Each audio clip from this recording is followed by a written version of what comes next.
I'm Ross Klein, lead designer of the Gridiron Trainer, and I'm going to explain the trainer itself.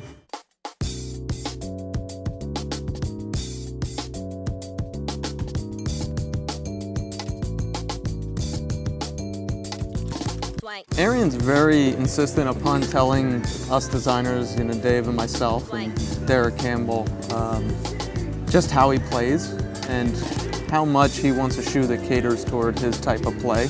So he tells me, he says, well, my center of gravity, the idea is that you get lower to the ground, right?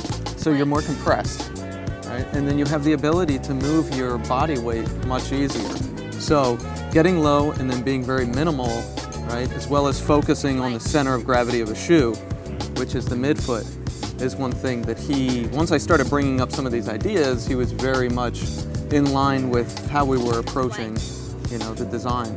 But then we would go to Julio and we would say, we know that this is something very special and catered for Arian, and he's like, same way. Because these people are so explosive, they feel the same motions. For Under Armour specifically, we win when we're authentic at whatever we do.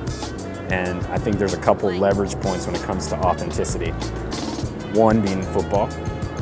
That's how we started. Like you look at a lot of other brands, they started different ways, but we started as a football brand on the field, and then we branched out, and that's unique. And the other part is we started as an apparel brand, and we now do footwear. And I think that's another unique standpoint that nobody else in the industry can claim.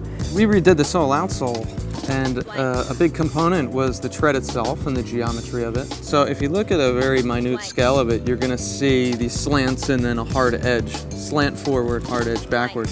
And then you're going to see these areas where there's just a little stem actually inside. And what it does is it's able to grip, and traction the surface, but also get out of the grass itself. Normally you'll see some straps that have these things called D-rings, right? And D-rings are kind of obtrusive in a way that they're heavy, they're overbuilt, they're usually made of some sort of steel or nylon. But this one comes right off of the body of these zoned matrix parts that we've created, right? So it's already stable in the midfoot. And then once it comes down here, we've made the shoe so engineered in terms of the builds of the presses and the foams and stuff that we didn't need to really implement another piece to it.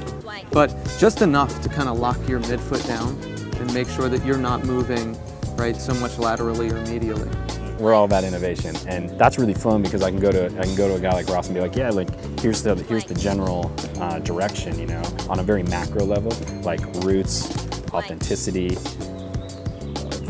football fit, and see where he can take it. Of course, the anatomy here is like, what would the future anatomy kind of for a footwear build look like?